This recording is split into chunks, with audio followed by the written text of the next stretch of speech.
APU. American Public University is proud to present Leading Forward.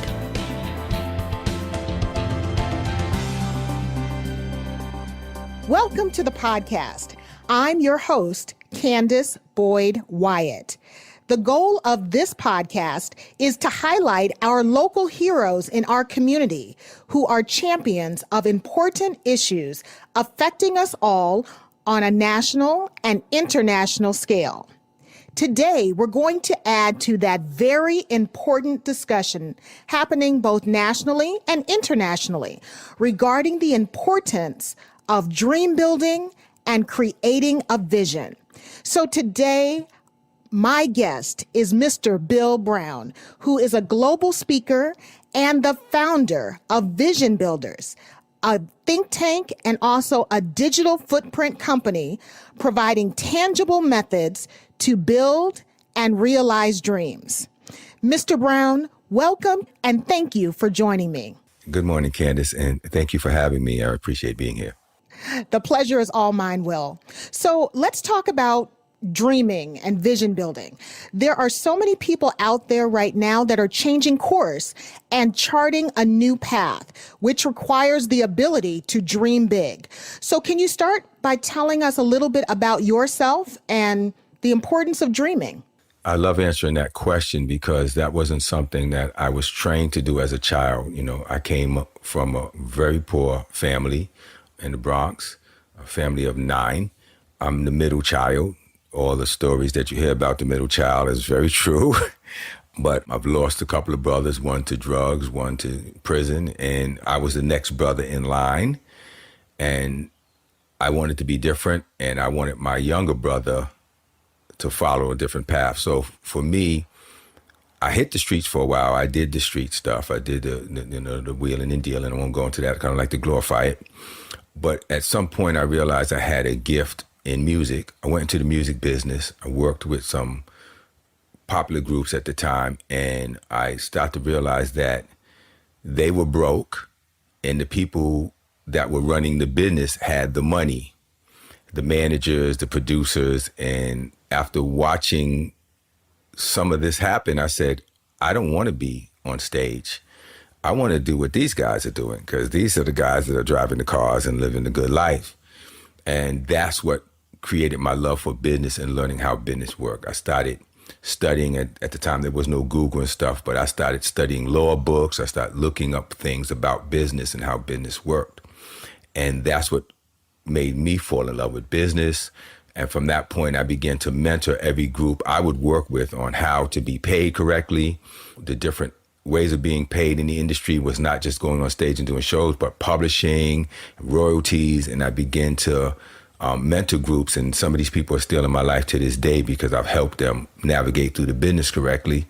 From that point, I began to pastor a church for a while, and I did that, and I used that more as a mentoring platform. Right now, I'm involved with 1130 Entertainment, which I have an actress who was in the Temptations musical on Broadway. She's the dance captain. Her department just won a Tony. I have an actor, Michael, who's just before the shutdown was really starting to take off on a lot of TV shows and movies. I have the food pantry, and the ministry in the food pantry, we feed a couple of hundred families every week. Live Unique is a salon and spa that I just became a partner with a year ago. You met me through Lindsay, and that's our staffing company. And I have a real estate. So I have my hands very full. I love business. I love investing in people and their visions and just taking a little piece of it. And this is who I am. This is what I do. I want to be like the serial entrepreneur. I love doing it. Wow. Will, I'm just so impressed. I mean, your background is so diverse, and it just sounds like anything that you have put your mind to, you have achieved. So from the entertainment business to ministry to helping out the community, it just sounds like whatever you've set your mind to doing, you've been able to do. So what stimulates you to keep learning and to keep doing more? I have a saying that I stand by all the time in my sessions. If you're not growing, you're dying. I'm a late bloomer. I didn't get into this young because I didn't have the resources. So I had to learn by, trial and error and bumps and bruises. What keeps me going is I don't like being broke, number one. Number two, I like winning. Winning for me is just not me winning, but if the people I work with win. Just a side journey to make my point. My youngest son, he just turned 30. I beat and built so much of this into him that by the time he was 19, 20, he had gone into the Marines. He had 2 meritorious promotions. He did only a 4-year run, and he came out as a decorated sergeant. He went straight to college. He got his degree in finance, and he's working with Fidelity. And this is the kind of thing that gets me excited. How can I help somebody get from point A to point B and win? And that's encouraged me now that even at the age that I should be retired, that I feel like I want to do more and more and more. That motivates me. I like winning. I think we all do. But I think, like you said, sometimes learning that path or learning what you need to do to win is sometimes a challenge for some people. So in a perfect world, what type of trainings or certifications would enable people to live their best life and to achieve their dreams and goals? I was anticipating and hoping for a question like this. My answer is going to be very non-conventional. In a perfect world, there would be no certifications. When you think about it, this is something people created to kind of gauge you and put you in boxes. Bill Gates didn't finish college. Steve Jobs didn't finish college. Thomas Edison, I think, didn't even make it to high school. Dreams and visions that are born in a person are pursued. And then if they're pursued vigorously, they become realities. So I'm not against higher education. My point is, I don't like people telling me you can only go this far. I have people that I teach that have masters and doctorates, and I have an associate's degree. So I say the more you know about what you do, the better you are at it. But I don't think certificates and certifications should define how far you can go and how powerful you are. I don't like labels like that stuck on people. And I've had people say to me, well, I only have a bachelor's, so I don't know if I can do what you do. Well, I made over $1 million in real estate, and I took no real estate class at all. So I don't like the certificate thing to tell a person what they're worth. It's good to do it so that you have the knowledge and have it under your belt, but it's to not define your height. I like that answer. I like the fact that you can learn from just about anyone in your circle or anyone that you encounter.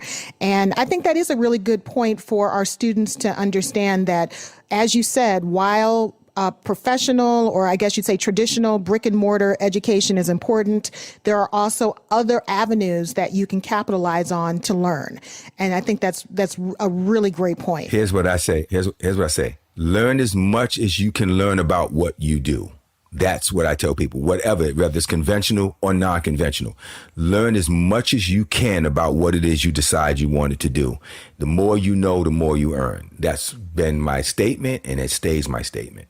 I can agree with that. I think that there is sometimes information overload in some cases, especially now with the internet. And so there are so many resources that are out there for individuals. I think sometimes the hardest thing is just figuring out what resource to use. So I think that's a great question. And we will be right back after this very important message. At American Public University, we believe quality education must be more affordable. That's why, as a leader in online higher education, we focus on minimizing costs and maximizing return on learner investment. And we believe higher education must be more accessible. So our online programs start every month. American Public University, within reach, without limits. Learn more at AmericanPublicU.com. Welcome back to the podcast. Today, we're speaking to Will Brown about building a vision and realizing your dream. So what are some resources that you have used or you've provided in the past to help individuals become more productive and realize their dreams? I love that question. That's a two-phase question, right? Because I'm old enough to remember there was no Google and no internet. And then I had the library. But I tell people all the time, Google this, look this up. Don't come to me and ask me, how do I do this? How do I fix this? Without you first doing all the research you can. Resources are so available now. I've learned how to fix appliances and do construction, and most of the stuff I learned in terms of contracting and doing contraction work on houses when I would buy them and flip them. I learned that through just Google and stuff. But before Google was big, they used to have these Saturday morning classes at Home Depot, and I would go to them. I'm not a big book person. I'm not against it. It's just that I learn better visually. And if I'm watching something, I learn that way. There are people, they can sit down and they can read a book and they can get everything. I start to see a bunch of words after a while. But if you sit there and show me it one time, I'll figure it out. So, there's different learning methods for different people, and you got to figure out which way you learn best. If you learn best by reading, then read. If you learn best by being taught or being shown, then you have to expose yourself to those opportunities. And they're out there. And like you said, now with the internet, they're there. So all you have to do is expose yourself and continue to expose yourself until it becomes your second language. Absolutely. That's wonderful. That's wonderful. So you mentioned your son is in the military. So many of the students at our university are also members of the military. And we also have a large student population that are working adults. So I think some of the things that you're saying are really resonating with them, that it might not be the traditional methods previously thought about that can actually bring you success. So what advice do you have for these targeted groups? I love the ones who come out of the military. I have an opportunity as a staffing agent to talk to people. And here's what I've learned through my time, Kandis. First thing I like to try to determine when I talk to people is where their spirit is. And what I mean by that is this. I always talk about employee versus entrepreneur. If you have the entrepreneur spirit, the worst thing in the world for you is to try to figure out how to find a job, because you're not going to be happy. Trying to be an entrepreneur and you have the mind of the employee, it's a problem. I've had people come to me and say, I want to have my own business. And I've even helped people set up their business. And after a little while, I say, you're not an entrepreneur. You're self-employed. There's a difference. Entrepreneur sets up a business that works and makes money for them even when they don't show up. You are working 18, 20 hours a day. That's a burnout. So here's what I say. Skill set versus training. Some things are just a skill set that you've learned and you know it, it's instinctive, and that's what you're called to do. You can go to take a training course and learn how to fix cars, and that's not really your skill set. That's just something you train yourself to do. This is my opinion. Skill sets are things that a lot of times are gifts. So I tell everybody I know is in the military or going into the military, don't just go into the military and believe when you come out, there's a job waiting for you. When you go into the military, if you're not studying the vocation thoroughly, when you come out, you're still going to have to start at the same place that everybody else does. You can say you can add the military to your resume, but then when you come to the job, it's like, we don't care how you can clean and put together a gun. We want to know, can you provide the service that we need?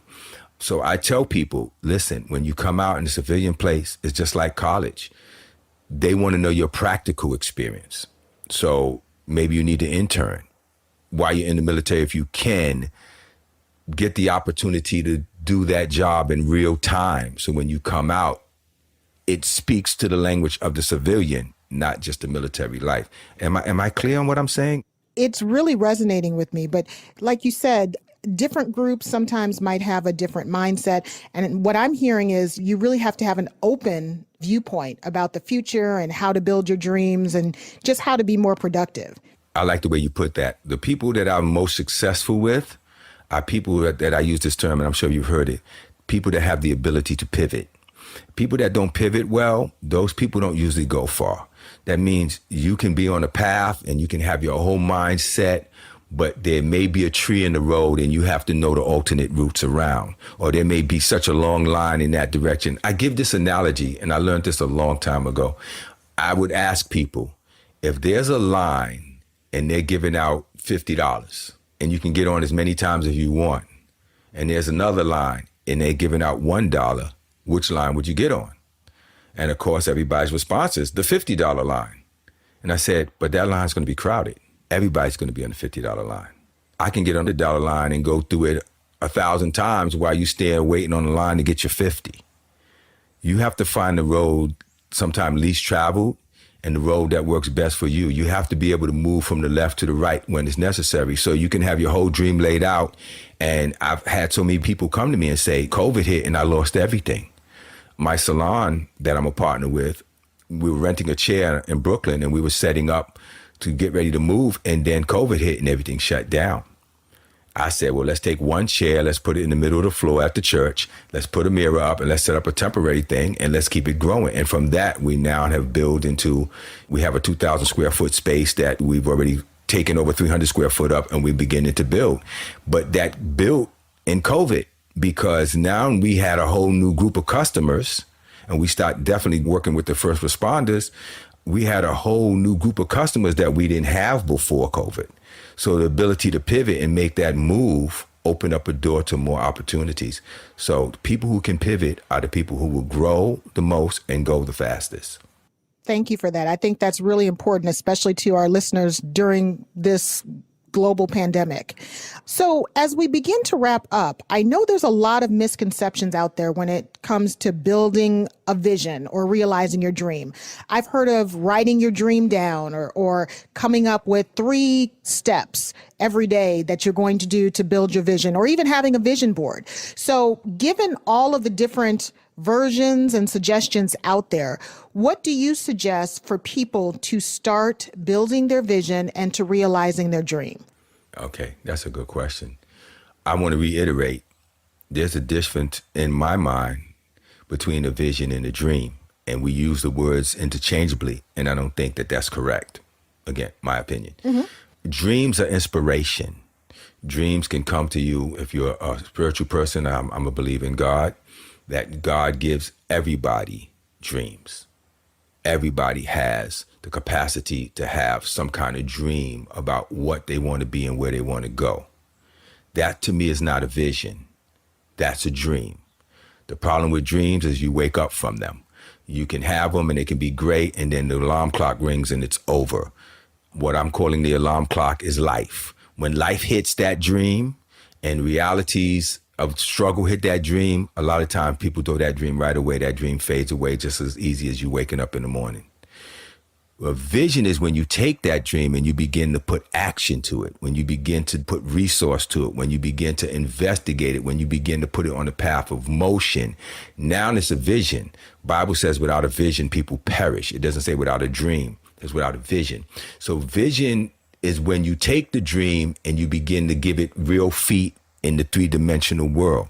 Now you can build on it. So when people come to me and say, well, visions and dreams, and they say them interchangeably, I'm like, well, a lot of people have dreams. Martin Luther King had a dream, but then he turned it into a vision, and that vision still lives today. If it was just his dream, it would only be his dream. It wouldn't affect anyone. I think that is a great place to end our conversation today, although it sounds like we might need a follow-up just to help our listeners learn more about vision and dream building. But thank you for helping us understand the difference between a dream and a vision. So if I could recap, what you said is, a dream is an inspiration, but a vision is a dream in action. Yes, ma'am. And I think that in and of itself is inspirational for our listeners. So I'm going to say thank you. I'm going to say thank you, Mr. Brown, for sharing your expertise and your perspective on this issue. And thank you for joining me. I appreciate you. Thank you for your time. You are welcome. Thank you. And thank you to our listeners for joining us. For more information about our university, visit us at studyatapu.com. APU, American Public University.